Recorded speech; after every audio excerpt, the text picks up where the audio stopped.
Number 10. The striped hyena. Having a hyena for a pet is not a great idea. It is never a good idea to have an exotic animal for a pet, but hyenas are especially a terrible idea. They are wild animals and can be extremely hostile. However, people do keep hyenas as pets.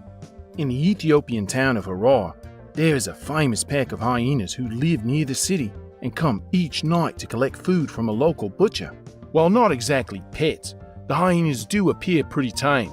They walk casually through the streets and take photos with tourists. In Nigeria, hyenas are a bit more popular than they are in the United States. If you saw somebody walking a spotted hyena in your local neighborhood, chances are you would call the police. But in Nigeria, there are some who claim hyenas as their pets.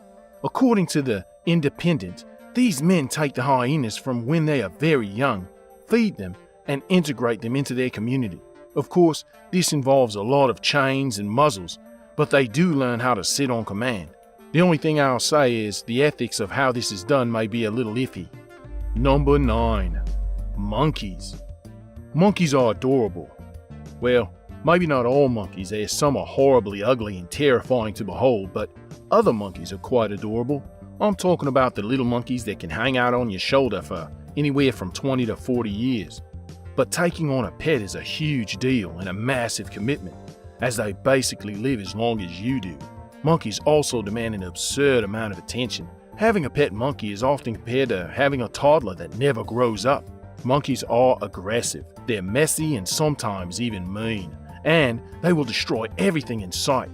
They are also incredibly expensive, and it is extremely immoral to rehome a monkey as they become attached to you just like any other child would. But nonetheless, people all around the world have monkeys for pets. You remember the Nigerians and their pet hyenas? Well, they also have baboons. They make the baboons wear football t-shirts while collecting money from spectators who come to see the hyenas and snakes. The monkeys then dance, perform tricks, and scurry back to their masters with their spectators' money. While it would be pretty hard to own a baboon in the United States of America, this example shows just how surprisingly easy it is to house train a monkey. And now, for one that would be pretty awesome to have, but first, be sure to subscribe and tell me about your cool pets in the comments below. Number 8. Anteaters. Anteaters are pretty cool. It is no surprise that they are growing in popularity in the United States as pets. In fact, just about any docile animal can be purchased somewhere in the United States for some amount of money, and you bet there's somebody with one in their house, maybe even closer than you think. An anteater will cost you roughly $8,000 to purchase, which is significantly more than a stray cat would cost you, but that is not where the money problems end. Anteaters must have proper enclosures. They are nocturnal, and so you can only play with them at night, which means you would need to change your sleeping schedule, and when anteaters feel threatened, they will either attack you with their incredibly sharp claws or spray a liquid that is 4 times nastier than what a skunk sprays. It sprays this liquid out of its anal glands, and the result can literally destroy your house for weeks. It's like setting off a can of bear spray. Another big issue with anteaters is they are not social animals. They don't like other anteaters. They don't like dogs. And they definitely don't like you. People do own anteaters, but I would really think twice before trying to raise one. Number 7. Armadillo. Armadillos are weird. These little armored creatures are far from domesticated and are challenging to take care of in captivity because they are wild animals who need lots of space to roam and dig while they are busying themselves during the night. Generally, they cover at least 8 acres of land per night in the wild. But that doesn't stop tons of people from purchasing armadillos and keeping them as pets. Out of the 20 different species of armadillo found in the wild, there are only a few main types that are kept as pets. There's the 3-banded armadillo, which includes the southern and Brazilian types, and this is the classic armadillo you're probably thinking of. You know, the one that rolls into a ball. Did you know no other species of armadillo can actually do that? Number 6. Chilean rose tarantula. Yes, people keep tarantulas as pets. They in fact keep many different types of tarantulas as pets. But today, we're talking about the Chilean rose tarantula. This thing looks terrifying, and you definitely wouldn't catch me having one in my house, not with its hairy red legs and evil stare. These hairy spiders originate in the deserts of Chile, Bolivia, and Argentina. They are actually pretty easy to feed as they only eat worms, insects, and small lizards and mammals. This species of tarantula is easily accessible in almost any pet store. They are widely distributed all throughout North America as one of the cheapest wild spiders in the world. They are also very popular with spider hobbyists who like to breed them, according to Spruce Pets. They are relatively docile, they require very little maintenance, and they actually make a pretty good pet. That is, if you prefer spiders and slimy things over dogs and fluffy things. I'll take the fluffy things, like this one coming up next I love. Number 5. Fennec fox. It's true, foxes are becoming the new dogs.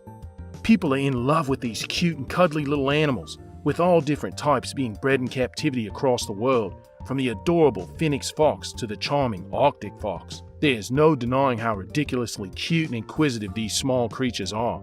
The Fennec fox in particular is positively captivating, with its long whiskers, small bright eyes, and enormous ears. The Fennec fox is playful just like a dog. They love their owners, and they have very high levels of energy. However, Fennec foxes can destroy your furniture. They like to urinate on basically everything, and they are fully nocturnal, with most of their energy coming out at night. You better have some patience for this type of pet. Number 4. Wallaroo. If you've ever dreamed of having your very own kangaroo, the Wallaroo may be the next best thing. For people in North America who don't have kangaroos or wallabies jumping around their properties, Wallaroos are an extremely popular pet. The Wallaroo is an Australian marsupial, complete with a pouch, and is right in the middle in terms of size, coming in smaller than a kangaroo, but larger than a wallaby. Wallaroos can stand on their back legs. They eat just like people with their front paws, and they are pretty adorable with their shaggy fur and bright snouts. Males only weigh about 100 pounds, with females not generally weighing more than 50, which makes them excellent pets, as they are about the same size of a large dog. The only drawback is that they have been banned in most states, but that doesn't stop people from owning them as exotic pets. Despite Wallaroos being shy and timid at first, if one is raised by a human, they do bond very strongly to their owner.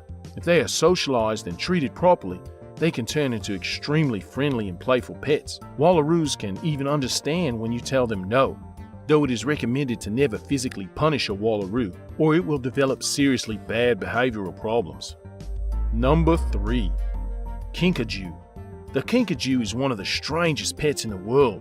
They are also known as honey bears, and they have recently become extremely popular in the exotic pet trade. While it may look like a monkey, the kinkajou is actually a mammal that traditionally dwells in the trees of Central America and South America in the rainforest. They are small, golden brown, and absolutely adorable. Well, at least some people think they're adorable. In fact, you will either find the kinkajou very adorable or very ugly. There really is no middle ground with this bizarre mammal. Even in captivity, a kinkajou can be friendly and playful and a curious little explorer. The only issue is that they often become aggressive with their owners, and they have very sharp claws that can become a real problem if they decide to attack. They also require a fantastic amount of room for their continuous exercise. This is a seriously high-maintenance pet that requires lots of commitment from the owner. As with many exotic pets, it is sad to say that many of these creatures end up being traded, sold, and living a pretty miserable life before eventually being euthanized. This is always something to consider before purchasing an unusual pet. They are often trafficked, neglected, and if you don't have the skills to raise it, you are better off just leaving it in the jungle where it'll be happy and safe. Number 2. Stick insect. Stick insects are definitely a weird pet. You can't take it for a walk. You can't really do anything with it, and you basically just sit around staring at it while it hangs out on a leaf. Nonetheless, these are seriously popular pets, and in fact, there are over 2,500 different species of stick insects. The most common household pets are Indian stick insects, and they require an outstanding amount of care when you are handling one, or they could break. But they are pretty tame and will sit on your hand placidly. The good thing about stick insects is they don't require much maintenance. You can leave them alone for weeks without having to do anything, and they are pretty neat to show to your friends. Stick insects are naturally nocturnal, meaning they are basically only active at night.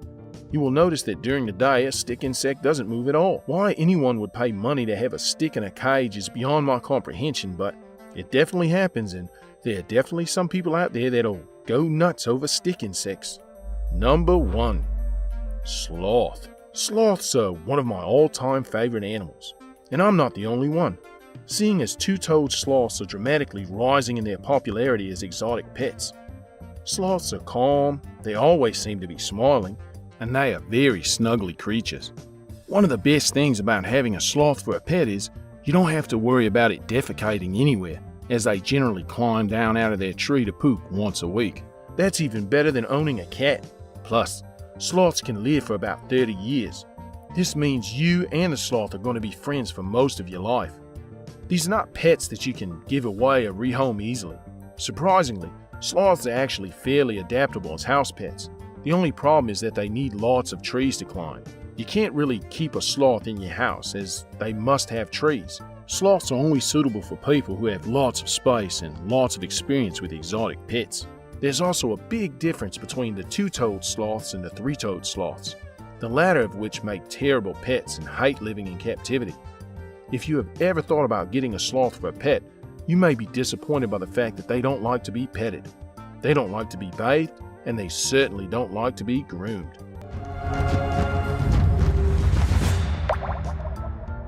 Number 9. Coutard and the Wolves of Paris. Imagine walking through the streets of 15th century Paris on a freezing winter's night. You're looking forward to having a steaming hot bowl of French onion soup when suddenly you hear a growl. To your terror, you realise that you're being surrounded by a pack of ravenous wolves. This is apparently a true story, and while the details are imperfect, it's still enough to send shivers down your spine. Led by a wolf named Coutard, they accessed the city through gaps in the outer walls which were a couple of centuries old by that point and in bad condition. What does Coutard mean? Well, it actually translates as cheeky, but Coutard and his pack of furry friends were a bit more than that. They tore their way through no less than 40 unlucky Parisians. What were they doing there? The winter that year was so terrible the city was the only place they could find a hot meal. It all ended badly for Coutard and his fellow wolves. The citizens of Paris fought back, hemming them in by the Notre Dame Cathedral and brutally killing them with spears and stones. A hairy encounter to say the least. Have you ever seen a wild wolf in your neighbourhood? What did you do about it? Let me know in the comments below, and if you haven't already, remember to subscribe. Number 8. Complex creatures. It's easy to think of wolves as man-eaters who hunt in packs. Of course, they are naturally dangerous predators, but there are other aspects to them that you probably didn't know. In 2014, the BBC reported on a senior research scientist, Dr. David Mesh, who works with the US Geological Survey. He's the go-to guy for all things wolf-related, and he had some interesting stories to tell. For example, wolves overall very rarely attack people. They'll usually fight something that they have a good chance of overpowering, not take a wild risk against something bigger than them. Dr. Mesh studied wolves in the Arctic and realised that the image of the alpha wolf biting and clawing his way to the top isn't too accurate. Wolves are now thought to start their own packs, similar to how humans start a family. They're also quite intelligent animals by his reckoning, who do a lot of planning and thinking ahead. This scientist has been watching wolves for 50 odd years, so he knows what he's talking about. Of course, he's seen them do some vicious things too, so don't forget that they are wild animals. Number 7. Ethiopian wolf. This special tiny creature is so beautiful. It wears a beautiful coat tinged with red, and its long, elegant skull is absolutely magnificent. For such a handsome creature, the Ethiopian wolf's story is a sad one. Also known as Canis simenis, or Simian fox, its habitat is the highlands of Ethiopia. We've known about them since the early 19th century, and they've been declared an endangered species since the 1930s due to the population being so small. In fact, the Ethiopian wolf is the rarest canine-like species on the planet. There are connections to grey wolves and coyotes, but this particular wolf is of its own distinct species. They have a very particular diet of small rodents, such as rats, though if they come across a baby antelope every now and then, by all accounts they would feast on that as well. The Ethiopian wolves are so few and far between, there are worries they'll go extinct. Sources like the Born Free Foundation believe there could only be a few hundred out there, making them seriously endangered. Thankfully, they seem to know how to watch out for each other, moving in packs that can contain 18 adults. They need to watch their backs, and we need to help them, because once they're gone forever. Number 6. Grey wolf. Now, you might be watching this and thinking, I know grey wolves exist. Of course you do, but there are still some facts about this particular animal that'll blow you away and make you wonder just what is going on with them. For example, did you know that they're born blind and deaf? Incredible, right? It takes approximately 10 months to raise a grey wolf pup. When sitting down to dinner, a grey wolf is the ultimate example of all you can eat. A grey wolf literally wolfs down 20 pounds or 8 kilograms of food in one meal. That's double the weight of a big bag of flour and around a quarter of their own body mass. The grey wolves at Yellowstone National Park disappeared off the map in the 1920s after humans killed them all. Wolves have a bad reputation with mankind, and we are typically wary of them. In the 1990s, the grey wolf was reintroduced to the park, and so far their population numbers are increasing handsomely. For naturalists and conservationists, this is wonderful news. Number 5. New Guinea singing dog. It's believed the dogs we see today were at some point wolves running around in the wilderness. The New Guinea singing dog isn't a wolf, but it appears to be descended from one. Plus, it's a singing dog, so come on, what's not to like? Known as Canis holstromi, it lives in the rainforest and you'll definitely hear it before you see it.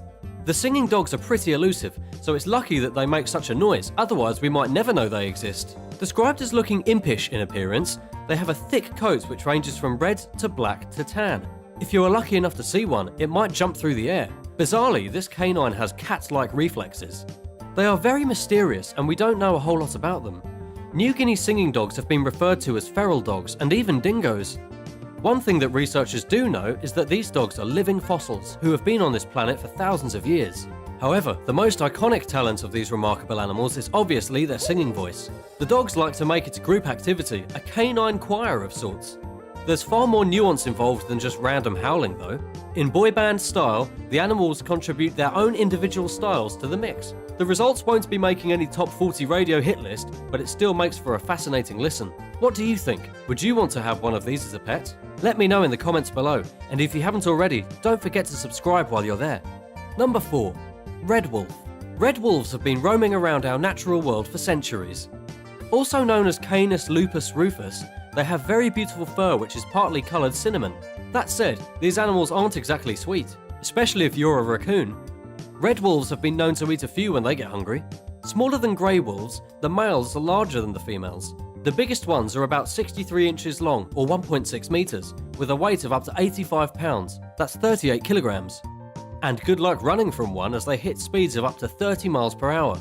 The remote, rural areas of Texas and Louisiana are the best places to try and spot one, out among the swamps and mountains. Red wolves feature prominently in Cherokee mythology, and if we're not careful, they'll be consigned to the history books. Labelled as critically endangered since the 1990s, there are a mere 40 of these animals in existence, possibly less. Crazy, huh? The raccoons will be happy, but the planet will be poorer for not having these impressive creatures living wild and free.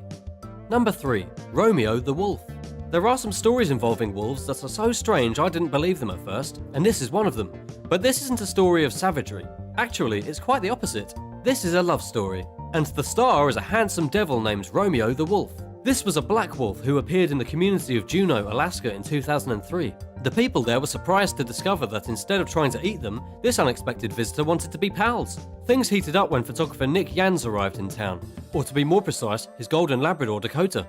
The wolf formed quite an attachment to Dakota. In fact, he had an eye for many of the lady dogs in the neighbourhood by all accounts.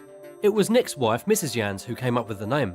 She felt protective over the bond between this wolf and her dog Dakota, and one day she decided to call him Romeo. Nick and his family developed a bond with Romeo, who dropped by regularly over the years. Sadly, others didn't see him in the same way. Around 2010, he was shot. While the culprits were found and punished, there was no replacing this charismatic canine. Nick was devastated and even wrote a book about his experiences. A memorial service was held and a plaque unveiled in Romeo's honour. What do you think? Would you ever adopt a wolf like Romeo? Let me know by writing a comment below. Number 2. Verkhoyansk wolf attacks. What is the biggest pack of wolves ever seen? That honour was taken by a 400-strong group of wolves over in Russia. The town of Verkhoyansk in the region of Yakutia is one of the coldest places on Earth. Deep in the northeast of the country, this community found itself invaded by furry visitors. But they weren't looking to be friends. The deep frozen conditions of a remarkable 40 degrees or more below zero meant the wolves didn't have access to their usual food supply. To their horror, the residents realised that they were dealing with a serious threat from Mother Nature. The 400 wolves were eating their way through the town's horse population. A reported 30 met their end as the ravenous pack preyed on the populace. The people decided they had to act fast. Once the horses ran out, they would no doubt be on the menu themselves. Adding to the terrifying nature of this tale was Verkhoyansk's place in history. It's also known as Stalin's death ring. Why? Because the former leader of the Soviet Union used to send his enemies there to live out their days in frozen misery. No less than 24 teams of hunters were assembled to tackle the eye-popping invasion of the wolves. The bloody end result made it into the Guinness Book of Records, though it must not have been fun for the villagers whilst it was going on. Some outsiders are skeptical, due to a wolf pack usually being 15 strong at the most, never mind into the hundreds. That being said, the natural world does have a way of surprising us. But this isn't even the most remarkable story of wolves out of the former Soviet Union. There's one more even wilder fact, and it comes from a spooky deserted place. Number 1. Wolves of Chernobyl. The Chernobyl disaster is still etched into the minds of those who experienced it. The shocking nature of the nuclear meltdown means it will never fully escape the public eye. But there is a side to Chernobyl that you might not be aware of: the wildlife. Yes, despite there being dangerous levels of radiation, even decades after the earth-shattering event, life has found a way. And that means wolves. Just because animals are thriving out there in sight of the infamous power station, it doesn't mean that there's not a problem. 2018 saw media reports that grey wolves were fanning out from Chernobyl and into surrounding areas. This is apparently bad news, owing to the mutated genes they've carried inside them over the years. Mutant radioactive wolves? Now that's scary. The grey wolves have been so successful at becoming the dominant species of the area, they understandably want to expand into new territories. Experts were brave enough to put GPS collars onto some of the wolves, and what they discovered was incredible. While the adult wolves kept to their zone, their pups had other ideas. One young wolf travelled nearly 200 miles. In a strange twist, the GPS tracker stopped working, so scientists don't even know for sure if he returned to Chernobyl. Scary.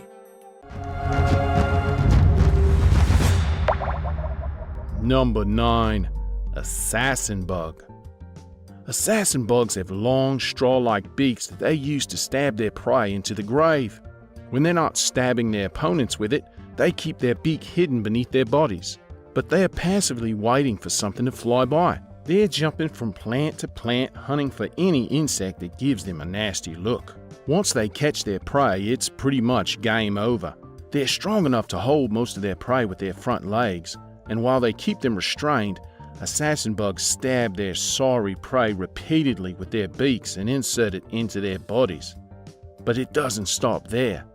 They inject their prey with a dose of toxic venom, which then turns their prey's inside into a liquid mush.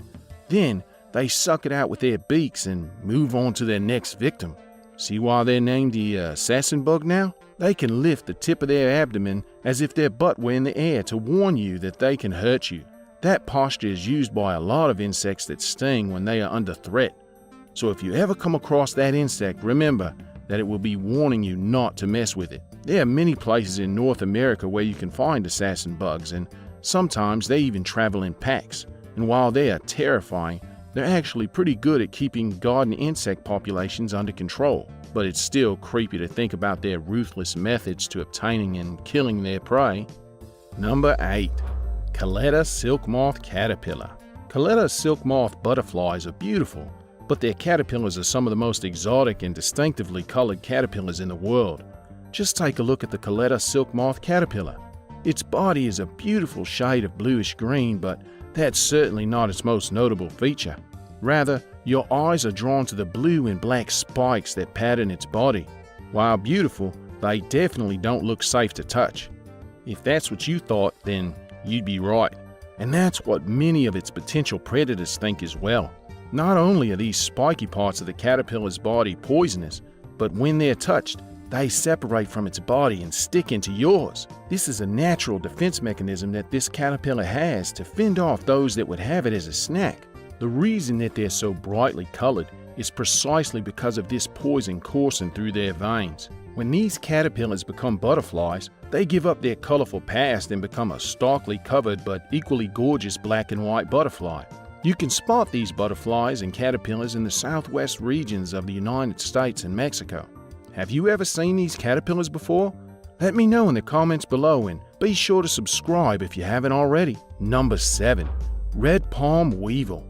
From up close, the red palm weevil might look like he's going into a boxing match, but these odd-looking bugs are actually fighting a much bigger kind of fight. These weevils lay larvae inside of trees, and these can leave holes around 3 feet long. In many cases, the plants cannot survive this kind of damage, and when you multiply that damage by the number of them having kids, it's no wonder that the red palm weevil is considered such a big pest.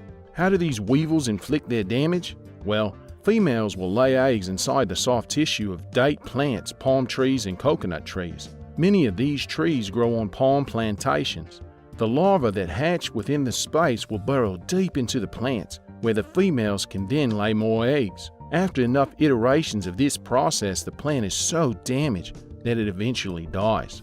On a large scale, this can cost a ton of money. For one thing, you have to get rid of all the plants that the red palm weevil killed, and then you have to replace all of those, and then you have to make sure that the other damaged trees are cured. It's really just a giant mess. Thankfully, there are methods for dealing with these boxing bugs, but folks should be on the lookout so that they can prevent their spread. Number 6. Filbert weevil. Filbert weevils are tiny pests with strangely long noses. Maybe they've been lying a lot like Pinocchio and their noses have just kept getting bigger and bigger. Seriously, this thing looks like it makes up most of the Filbert weevil's body. These big feeder noses come in handy when they want to eat their preferred snacks, acorns. These weevils are noted as big pests because they can cause a serious amount of damage to oak trees and their acorns. In fact, not only do Filbert weevils eat acorns, but they also lay their eggs inside of them as well. In particular, they look for acorns that are still in early developmental stages and lay most of their eggs in them. When these eggs hatch, the larvae survive on the kernel until they're big enough to burrow outside, eating what they dig along the way, and making their own path in the world.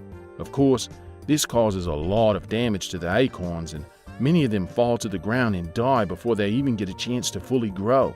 Because of these factors, many people try to stay on the lookout for Filbert weevils, but it can be hard to spot them because they're so small. Number 5. Australian walking stick. Australian walking sticks are well named because they look like, well, walking sticks, and they come from Australia. The shapes of their bodies might remind you a lot of a praying mantis, but they aren't a part of the same family, strangely enough. One of the most notable features that the Australian walking sticks have are their curved tails, which is an evolutionary adaptation that these walking sticks developed to look like a tree branch or a leaf. These insects are also pretty large, and they can grow up to 8 inches long, although the females tend to be bigger than the males. The males are skinny and have wings, while the females have thicker bodies and fake wings that cannot fly. These walking sticks mostly feed on eucalyptus leaves, and because of that, they also tend to live in eucalyptus trees. By that logic, I should live inside of a pizza place. Australian walking sticks are also known for shedding its skin as it gets bigger, and sometimes they'll even eat their leftover skins. Because of their size and centralized locations, they're often hunted by birds and reptiles, but their camouflaged bodies make them able to conceal themselves among the leaves of the eucalyptus trees. Did you know that its Latin name, and I'm going to give this my best shot here, Pseudophosmatidae, means ghost? This is a tribute to its excellent camouflage skills. Number 4. Brazilian treehopper. The Brazilian treehopper has perhaps the most peculiar set of headgear among any insect in the animal kingdom. Take a look. A stalk-like appendage emerges from the top of their heads, and out of this stalk there are 4 hairy orbs that always hang over this treehopper's head like an umbrella. If you're looking for a good Halloween costume this year, then this insect's crown is sure to scare everyone you encounter.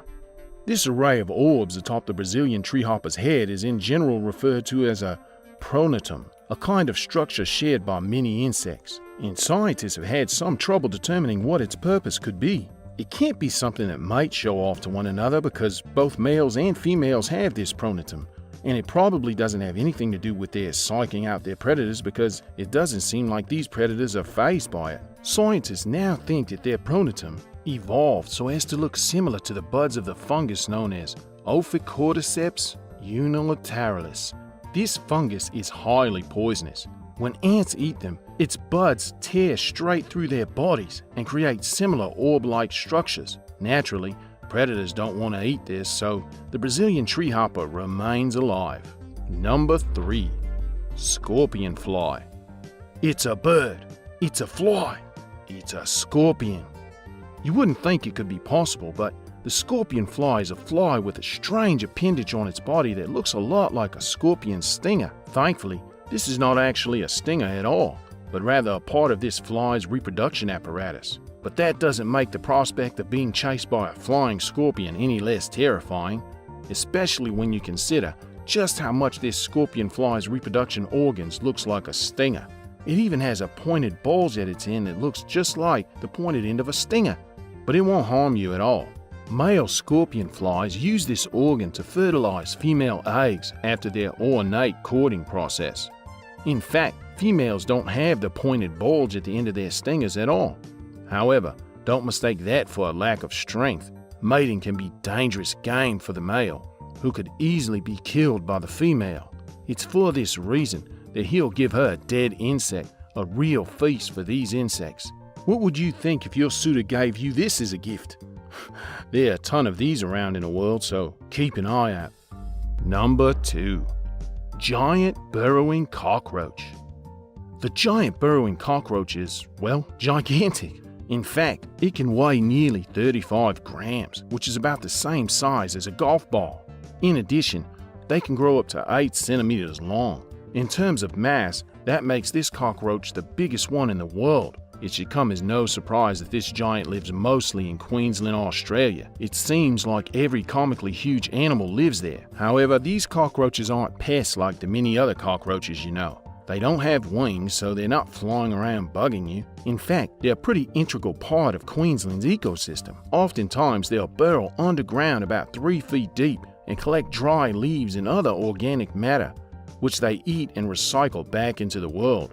They're the only cockroaches in the world who can call one burrow their home for their entire lives. They're pretty forceful, however, often fighting with other males, sending them tumbling around. They're also known for a distinctive hissing sound that they make during fights and mating.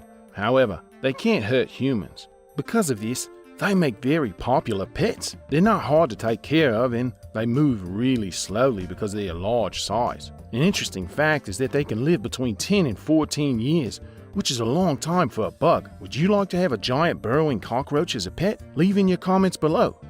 Number 1. Hercules beetle. Hercules beetles are some of the biggest beetles in the world, but they're perhaps best known for their insane strength. Some scientists have reported that the Hercules beetle is capable of lifting around 850 times its body weight. If humans could lift 850 times our own weight, we'd be able to lift things at the order of around 150,000 pounds. They can grow to be around 7 inches long, and even their larvae can weigh over 100 grams. These beetles are also equipped with a large pair of horns at the top of their heads. Given that they are a subspecies of rhino beetles, that makes sense. In fact, these horns tend to make up for around a third of a Hercules beetle's body length, but can grow to be even longer than the beetle itself. These horns come in handy during mating season, when males try to fight off other males in order to mate. During these fights, the males often try to grab their opponents with their horns and throw them. These fights can lead to serious damage, even for the females. They're very visible, so they stay safe by going out only at night and hiding behind plants. Crazily enough, these beetles are pretty popular pets in Asia, even though they can be pricey and they only live to be a few months old. The horns are dangerous in battle, but not to humans, so you can hold one in your hand if you're brave. Even if you aren't from Japan, you probably know that these beetles are considered good luck charms and symbols of strength. Thanks for watching. What do you think is the weirdest bug and why? Let me know in the comments below and be sure to subscribe if you haven't already. Also, don't forget to give this video a thumbs up for more like this. See you next time.